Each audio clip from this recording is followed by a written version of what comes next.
Muy buen día, queridos hermanos y hermanas. Pues ya es viernes, feliz fin de semana. Estamos llegando ya a terminar esta séptima semana de tiempo ordinario.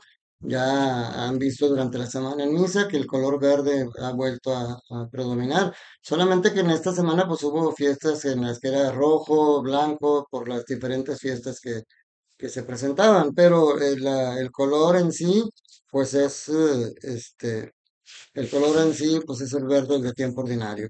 Y en este viernes, eh, en la misa, bueno, iba a decirles porque me anda una misa votiva de la preciosísima sangre de nuestro Señor Jesucristo poniendo el color rojo, pero sería explicarles qué significa misa votiva o todo lo demás. Ahorita es tiempo ordinario y se puede usar el color verde. Y pues vamos a meditar las lecturas que marca este tiempo ordinario. En la primera lectura retomamos la lectura de la carta del apóstol Santiago, capítulo 5 versículos del 29 al 12. Eh, Hoy nos deja claro, la vez pasada nos decía Santiago que nosotros tenemos que planear nuestra vida teniendo los planes de Dios enfrente, que no podemos decir nosotros, este mes voy a hacer esto y esto y esto, y yo voy a cumplir mis metas porque me voy a proponer, sino que tenemos que decir si Dios quiere, si Dios me presta vida, si Dios me da salud, si está dentro de los planes de Dios. Hoy nos enseña que también, que va a haber un juicio, y que nosotros tenemos que prepararnos en esta vida para ese juicio. Y hoy nos da algunas indicaciones importantes. Dice, no murmuren los unos a los otros, para que el día del juicio no sean condenados. O sea, si tú te la pasas aquí, dice, no murmuren. Hoy podemos decir, no seas chismoso. Andas con el chisme de que, ay, ya viste, no hombre, anoche llegó bien tarde la vecina y salió el hombre corriendo. ¿Y qué tienes que estar tú haciendo a medianoche vigoreando? ¿Qué tienes que estar haciendo viendo lo que hacen los vecinos? No te metas en la vida de los demás. Perdón, claro, esto no es pretexto porque a veces vemos que están asaltando a alguien y vemos que están, y no, yo no me quiero meter en la vida de los demás. Pues si no te quieres meter, mínimo habla al 911, habla y pide ayuda, pero no seas indiferente a lo que está pasando. Aquí lo que está diciendo Santiago es, no seas chismoso, no murmures. Y dice, mira, incluso sobre todo en el dolor y en el sufrimiento, a veces murmuramos en contra de Dios, que es peor.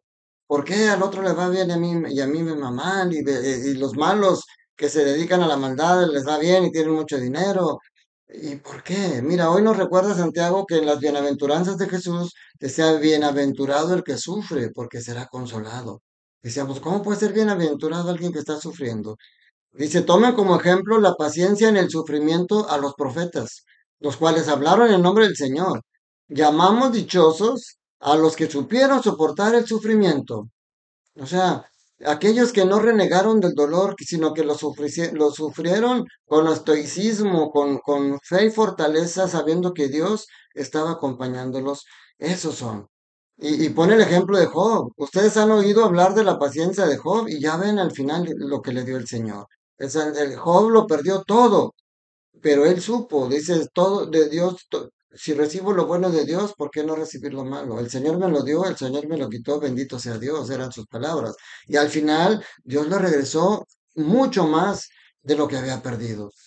Por eso dice, ustedes han oído hablar de la paciencia de Job y ya ven el final que le dio el Señor, porque el Señor es compasivo y misericordioso. Eso nunca se te olvide. El Señor es compasivo y misericordioso. Y Él permite el sufrimiento, porque pues es lo que te puede acercar a Él mismo y es lo que te puede fortalecer en tu fe. Dice, pero sobre todo, hermanos míos, no juren ni por el cielo ni por la tierra, ni por otra cosa. Que el sí de ustedes sea sí y el no de ustedes sea no, para que no queden expuestos a ser condenados en el juicio. Hay muchas personas que ya lo dicen como muletilla, te lo juro. Y hasta dicen, te lo juro por Dios. No debemos de sacar esas expresiones de nuestra vida. No podemos jurar ni por el cielo, ni por la tierra, ni jurar por Dios. Sobre todo porque muchas veces el te lo juro es para que te crean. Y entonces quiere decir que no tienes credibilidad entre ellos. O sea, yo no tengo que decir te lo juro. Yo te estoy diciendo lo que es y si no me crees, sorry. Yo no puedo decir te lo juro. Te prometo que estoy diciendo la verdad, podría decirte, pero te lo juro, eso no es correcto. En el Evangelio, San Marcos capítulo 10 versículos del 1 al 12. nos presenta a los hipócritas, porque así se les tiene que llamar, aquellos que siempre ponían a prueba a Jesús, sabiendo que Jesús no lo puedes poner a prueba. Cualquier cosa que lo pongas a prueba, él va a salir adelante. Él tiene toda la sabiduría. Y por eso estos hipócritas le dicen, ¿le es lícito a un hombre divorciarse de su esposa? Es una pregunta hipócrita porque ellos ya saben la respuesta. Por supuesto que le es lícito, de acuerdo a su ley. Y por eso recalco muchas veces que cumplir la ley no siempre, no quiere decir que todo sea bueno. La ley permite el aborto en muchas veces. O sea, tú tienes que cumplir la ley cuando sabes que esa ley viene de Dios. Pero la ley del aborto no viene de Dios. El aprobar el consumo de marihuana no viene de Dios.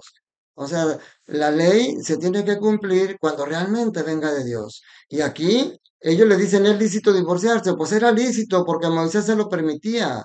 Por eso Jesús primero les pregunta, les dice, ¿qué les prescribió Moisés? Obviamente Jesús sabía la respuesta, pero quería ir preparando para darles la enseñanza que les da al final.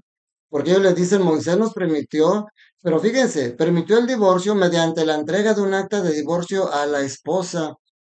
O sea, ¿quién era el que estaba haciendo el divorcio? El esposo. La esposa no tenía derecho a pedir el divorcio, solamente el esposo. Jesús siempre le da la dignidad de la mujer, pero hoy no dice ni el esposo ni la esposa. Nadie tiene derecho a divorciarse de su pareja porque nos remonta, dice Dios, Moisés se los permitió por la dureza del corazón, pero en el principio no fue así. Dice, desde el principio, al crearlos, Dios los hizo hombre y mujer. Por eso dejará el hombre a su padre y a su madre, y se unirá a su esposa, y serán los dos una sola cosa. Que no se te olvide, mi hermano, mi hermana, que estás pasando por problemas en tu matrimonio, ya no son dos, son una sola cosa. Lo que le pase a uno le afecta al otro. Por eso los dos tienen que estar juntos, luchando por mantener ese matrimonio. Hagan lo posible. Digo, si no ha llegado al punto de que haya golpes, maltratos, pues ahí sí, ni qué hacer. O sea, no puedes permitir solamente porque dice San Pablo, sopórtense mutuamente con amor. No es soportar maltratos. Precisamente con amor quiere decir que el amor sea el que soporte ese edificio que es un matrimonio. O sea, van a tener problemas, van a tener dificultades, pero antes de separarse, hagan un alto en el camino y digan, yo cuando estaba arrodillado ante el altar, le dije al Señor, le prometí que iba a estar para siempre en las buenas y en las malas con este hombre, con esta mujer. Y si lo hice es porque había amor. Entonces el amor no se acaba, el amor no son como los zapatos que se desgastan. El amor lo has ido descuidando, pero ahora tienes que alimentarlo.